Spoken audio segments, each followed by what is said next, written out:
Chapter 3 is called The Lone Islands, and in my book there's a map of the Lone Islands, and you might find it helpful to look at that map before you start reading the chapter so you can follow where they travel to. Chapter 3, The Lone Islands. "Land in sight!" shouted the man from the bows. Lucy, who'd been talking to Rince on the poop, came pattering down the ladder and raced forward. As she went, she was joined by Edmund, and they found Caspian, Drinian and Reepicheep already on the forecastle. It was a coldish morning, the sky very pale and the sea very dark blue with little white caps of foam, and there, a little way off on the starboard bow, was the nearest of the Lone Islands, Felimath, like a low green hill on the sea, and behind it, further off, the grey slopes of its sister Dawn. "Same old Felimath, same old Dawn," said Lucy, clapping her hands. "Oh, Edmund, how long is it since you and I last saw them?" "I've never understood why they belonged to Narnia," said Caspian. "Did Peter the High King conquer them?" "Oh no," said Edmund, "they were Narnian before our time, in the days of the White Witch. By the way, I've never yet heard how these remote islands became attached to the crown of Narnia. If I ever do, and the story's at all interesting, I may put it in some other book." "Are we to put in here, sire?" asked Drinian. "I shouldn't think it would be much good landing on Felimath," said Edmund. "It was almost uninhabited in our days, and it looks as if it was the same still. The people live mostly on Dawn and a little on Avra. That's the third one. You can't see it yet. They only kept sheep on Felimath." "Then we'll have to double that cape, I suppose," said Drinian, "and land on Dawn. That'll mean rowing." "I'm sorry we're not landing on Felimath," said Lucy. "I'd like to walk there again. It was so lonely. A nice kind of loneliness, and all grass and clover and soft sea air." "I'd love to stretch my legs now too," said Caspian. "I'll tell you what. Shouldn't we go ashore in the boat and send it back? And then we could walk across Felimath and let the Dawntreader pick us up on the other side." If Caspian had been as experienced then as he became later in this voyage, he would not have made this suggestion, but at the moment it seemed an excellent one. "Oh, do let's," said Lucy. "You'll come, will you?" said Caspian to Eustace, who'd come on deck with his hand bandaged. "Anything to get off this blasted boat," said Eustace. "Blasted?" said Drinian. "How do you mean?" "In a civilised country like where I come from," said Eustace, "the ships are so big that when you're inside you wouldn't know you were at sea at all." "In that case you might just as well stay ashore," said Caspian. "Will you tell them to lower the boat, Drinian?" The King, the Mouse, the two Pevensies and Eustace all got into the boat and were pulled to the beach of Felimath. When the boat had left them and was being rowed back, they all turned and looked round. They were surprised at how small the Dawntreader looked. Lucy was of course barefoot, having kicked off her shoes while swimming, but that is no hardship if one is going to walk on downy turf. It was delightful to be ashore again and to smell the earth and grass, even if at first the ground seemed to be pitching up and down like a ship, as it usually does for a while if one has been at sea. It was much warmer here than it had been on board, and Lucy found the sand pleasant to her feet as they crossed it. There was a lark singing. They struck inland and up a fairly steep though low hill. At the top, of course, they looked back, and there was the Dawntreader shining like a green bright insect and crawling slowly northwestward with her oars. Then they went over the ridge and could see her no longer. Dawn now lay before them, divided from Felimath by a channel about a mile wide. Behind it and to the left lay Avra. The little white town of Narrowhaven on Dawn was easily seen. "Hello, what's this?" said Edmund suddenly. In the green valley to which they were descending, 6 or 7 rough-looking men, all armed, were sitting by a tree. "Don't tell them who we are," said Caspian. "And pray, your Majesty, why not?" said Reepicheep, who'd consented to ride on Lucy's shoulder. "It just occurred to me," replied Caspian, "that no one here can have heard from Narnia for a long time. It's just possible they may not still acknowledge our overlordship, in which case it might not be quite safe to be known as the king." "We have our swords, sire," said Reepicheep. "Yes, Reep, I know we have," said Caspian, "but if it's a question of reconquering the 3 islands, I prefer to come back with a rather larger army." By this time they were quite close to the strangers, one of whom, a little black-haired fellow, shouted out, "A good morning to you!" "And a good morning to you," said Caspian. "Is there still a governor of the Lone Islands?" "To be sure there is," said the man, "Governor Gumpas. His sufficiency is at Narrowhaven, but you'll stay and drink with us." Caspian thanked him, though neither he nor the others much liked the look of their new acquaintance, and all of them sat down. But hardly had they raised their cups to their lips when the black-haired man nodded to his 5 companions, and quick as lightning, all the 5 visitors found themselves wrapped in strong arms. There was a moment's struggle, but all the advantages were on one side, and soon everyone was disarmed and had their hands tied behind their backs, except Reapercheap, writhing in his captor's grip and biting furiously. "Careful with that beast, Tax," said the leader. "Don't damage him. He'll fetch the best price of the lot, I shouldn't wonder." "Coward! Poltroon!" squeaked Reapercheap. "Give me my sword and free my paws if you dare." "Whew," whistled the slave merchant. That's what he was. "It can talk? Well, I never did. Blowed if I'll take less than 200 crescents for him." The Calaman crescent, which is the chief coin in these parts, is worth about £1/3. "Well, that's what you are," said Caspian, "a kidnapper and slaver. I hope you're proud of it." "No, said the slaver. "Don't you start any jaw. The easier you take it, the pleasanter all round. See, I don't do this for fun. I've got my living to make, same as anyone else." "Where will you take us?" asked Lucy, getting the words out with some difficulty. "Over to Narrowhaven," said the slaver, "for market day tomorrow." "Is there a British consul there?" asked Eustace. "Is there a witch?" said the man. But long before Eustace was tired of trying to explain, the slave driver simply said, "Well, I've had enough of this jabber. The mouse is fair treat, but this one would talk the hind leg of a donkey. Off we go, mates." Then the 4 human prisoners were roped together, not cruelly but securely, and made to march down to the shore. Reapercheap was carried. He had stopped biting on a threat of having his mouth tied up, but he had a great deal to say, and Lucy really wondered how any man could bear to have the things said to him which were said to the slave dealer by the mouse. But the slave dealer, far from objecting, only said, "Go on," whenever Reapercheap paused for breath, occasionally adding, "It's as good as a play," or "Blimey, you can't help almost thinking it knows what it's saying," or "Was it one of you what trained it?" This so infuriated Reapercheap that at the end of the number of things he thought of saying all at once nearly suffocated him, and he became silent.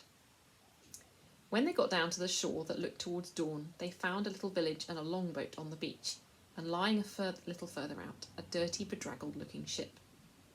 "Now, youngsters," said the slave dealer, "let's have no fuss, and then you'll have nothing to cry about. All aboard!"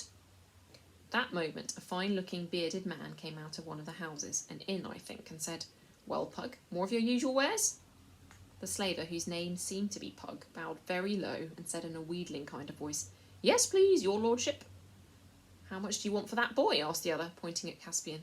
"Ah," said Pug, "I knew your lordship would pick on the best. No deceiving your lordship with anything second-rate. That boy now, I've taken a fancy to him myself. Got quite fond of him, I have. I'm that tender-hearted I didn't ever think ought to have taken up this job. Still, to a customer like your lordship—" "Tell me a price, carrion," said the lord sternly. "Do you think I want to listen to the rigmarole of your filthy trade?" 300 crescents, my lord, to your honourable lordship. Do anyone else?" "I'll give you 150. "Oh, please, please," broke in Lucy, "don't separate us, whatever you don't know." But then she stopped, for she saw that Caspian didn't even now want to be known. 150 then," said the lord. "As for you, little maiden, I'm sorry I cannot buy you all. Unrope my boy, Pug, and look, treat these others well while they're in your hands, or it will be the worse for you." "Well," said Pug, "now, you ever heard of a gentleman in my way of business who treated his stock better than what I do? Well, I treat them like my own children." "That's likely enough to be true," said the other grimly. The dreadful moment had now come. Caspian was untied, and his new master said, "This way, lad," and Lucy burst into tears, and Edmund looked very blank. But Caspian looked over his shoulder and said, "Cheer up, I'm sure it'll come right in the end. So long." "Now, missy," said Pug, "don't you start taking on and spoiling your looks for the market tomorrow. You be a good girl, and then you won't have nothing to cry about, see?" Then they were rowed out into the slave ship and taken below into a long, rather dark place, none too clean, where they found many other unfortunate prisoners. For Pug was, of course, a pirate, and had just returned from cruising among the islands and capturing what he could. The children didn't meet anyone whom they knew. The prisoners were mostly Galmians and Terebinthians, and there they sat in the straw and wondered what was happening to Caspian, and tried to stop Eustace talking as if everyone except himself was to blame. Meanwhile, Caspian was having a much more interesting time. The man who'd brought him led him down a little lane between 2 of the village houses, and so out into an open place behind the village. Then he turned and faced him. "You needn't be afraid of me, boy," he said. "I'll treat you well. I bought you for your face. You reminded me of someone." "May I ask whom, my lord?" said Caspian. "You remind me of my master, King Caspian of Narnia." Then Caspian decided to risk everything on one stroke. "My lord," he said, "I am your master. I am Caspian, King of Narnia." "You make very free," said the other. "How shall I know this is true?" "Firstly, by my face," said Caspian. "Secondly, because I know within 6 guesses who you are. You are one of those 7 lords of Narnia whom my uncle Miraz sent to sea, and whom I've come out to look for. Argos, Bern, Octesian, Restamar, Mavramorn, or have I forgotten the others? And finally, if your lordship will give me that sword, I will prove on any man's body in clean battle that I am Caspian, the son of Caspian, lawful king of Narnia, lord of Cair Paravel, and emperor of the Lone Islands. By heaven, exclaimed the man, it is his father's very voice and trick of speech, my liege, your majesty. And there in the field he knelt and kissed the king's hand. The moneys your lordship disperse for our person will be made good from our own treasury, said Caspian. They're not in Pug's purse, yes, sire, said the Lord Byrne, for he it was, and never will be, I trust. I have removed his sufficiency the governor 100 times to crush this vile traffic in man's flesh. My Lord Byrne, said Caspian, we must talk of the state of these islands. But first, what is your lordship's own story? Short enough, sire, said Byrne. I came thus far with my 6 fellows, loved a girl of the islands, and felt I'd had enough of the sea. And there was no purpose in returning to Narnia while your majesty's uncle held the reins. So I married and have lived here ever since. And what is this governor, this Gumpus, like? Does he still acknowledge the king of Narnia for his lord? In words, yes, all is done in the king's name, but he would not be best pleased to find a real live king of Narnia coming in upon him, and if your majesty came before him alone and unarmed, well, he would not deny his allegiance, but he would pretend to disbelieve you. Your grace's life would be in danger. What following has your majesty in these waters? There's just my ship rounding the point, said Caspian. We're about 30 swords if it came to a fighting. Shall we not have my ship in and fall upon Pug and free my friends whom he holds captive? Not by my counsel, said Byrne. As soon as there was a fight, 2 or 3 ships will be put out to Narrowhaven to rescue Pug. Your majesty must work by a show of more power than you really have, and by the terror of the king's name. It must not come to plain battle. Gumpus is a chicken-hearted man, and can be overawed.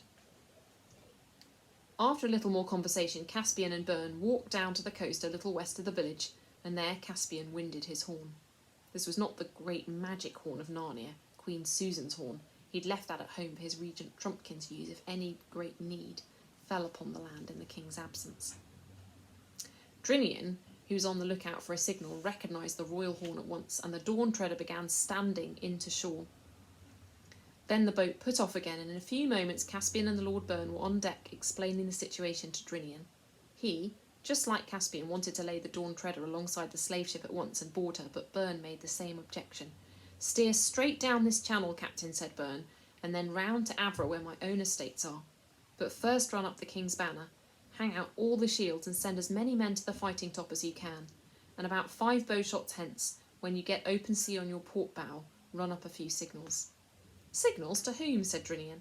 Why, to all the other ships that we haven't got, but which it might be well that Gumpus thinks we have. Oh, I see, said Drinian, rubbing his hands, and they'll read our signals. What shall I say? Whole fleet round the south of Avra and assemble at Bernstead, said the Lord Byrne. That'll do excellently. Their whole journey, if there were any ships, would be out of sight from Narrowhaven. Caspian was sorry for the others languishing in the hold of Pug's slave ship, but he could not help finding the rest of that day enjoyable. Late in the afternoon, for they had to do all by all, having turned to starboard round the north-east end of Dawn, and port again round the point of Avra, they entered into a good harbour on Avra's southern shore, where Byrne's pleasant land sloped down to the water's edge. Byrne's people, many of whom they saw working in the fields, were all freemen, and it was a happy and prosperous fief. Here they all went ashore and were royally feasted in a low pillared house overlooking the bay. Byrne and his gracious wife and merry daughters made them good cheer. But after dark, Byrne sent a messenger over by boat to Dawn to order some preparations, he did not say exactly what, for the following day.